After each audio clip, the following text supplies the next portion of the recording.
All right, welcome back to the channel, viewers. You've probably seen this on my channel before, this 89 Toyota pickup. The previous owner passed away. His wife sold it to a customer of mine, and he wants some stuff fixed. Exhaust manifold, for one, was busted, and it was having a problem every now and then where it wouldn't start with the key, so he had to drift start it. Found that problem. Starter was loose, and the electrical was loose to the starter, and got to fix an oil leak. That's why I took the intakes off of it. But and then it also was getting a clutch. That was the main thing he wanted done, the new owner. As you can see, I got the transmission and transfer case down on floor jacks. And I just finished popping the pilot bearing loose in the crankshaft. And how did I do that? Because my puller did not work. So what I'm going to do is I shoved it full of bread, and I got it popped out. Okay, see that? Tom, if you're watching this video, you left too early. You left about 20 minutes early. You didn't think the bread trick would work, but that's what that is right there, folks.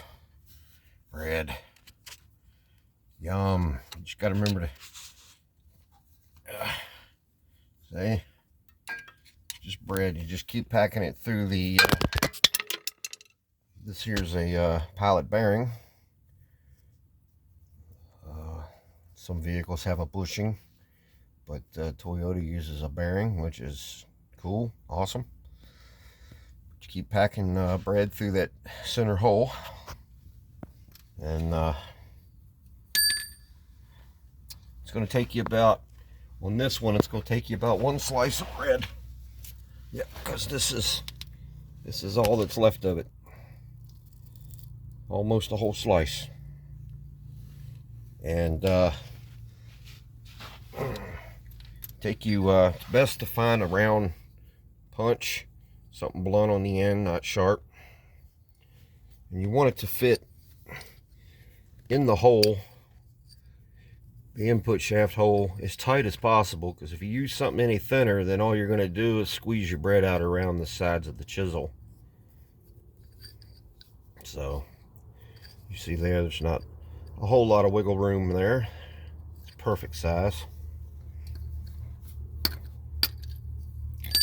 And then you just clean out your bread.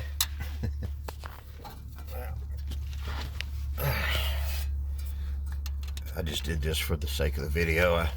I've got a puller for these things. And just keep working at you. There we go. Yeah, some people use grease.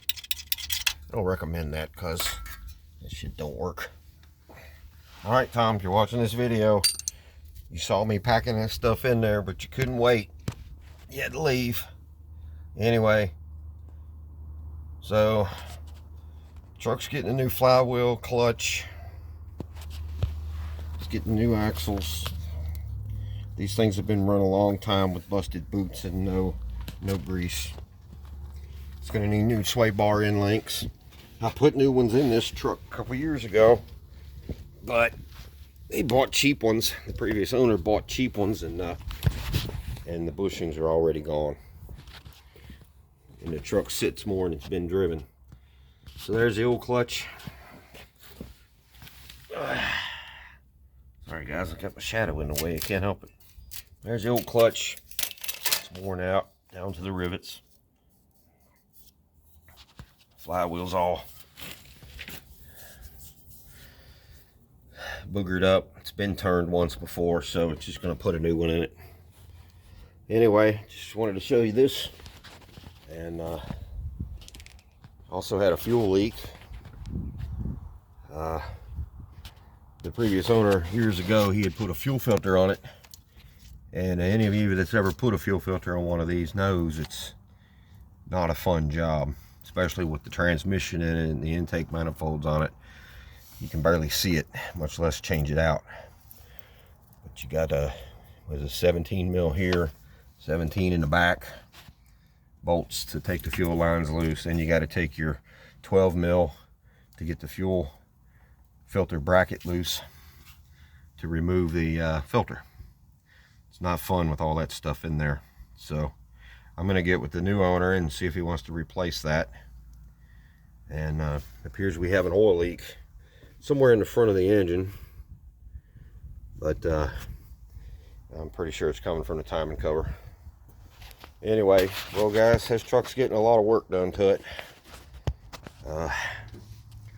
The new owner says that he can get more money for it if he ever decides to sell it, if this work is done.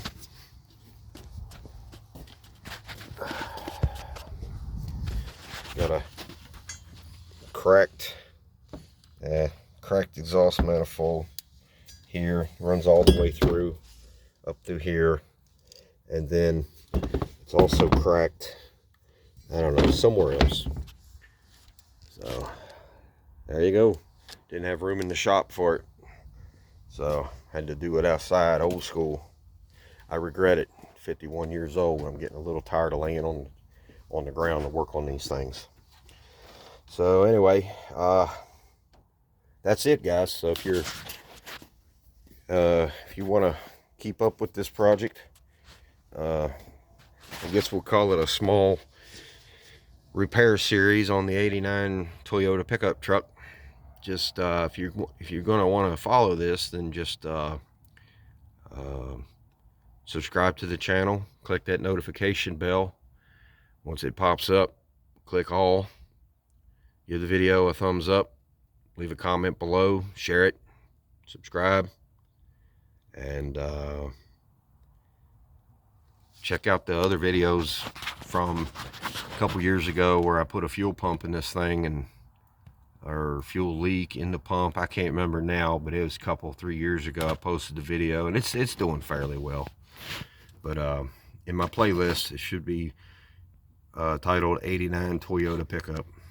All right guys, this video is getting too long. Subscribe, like, and share. Thanks for watching.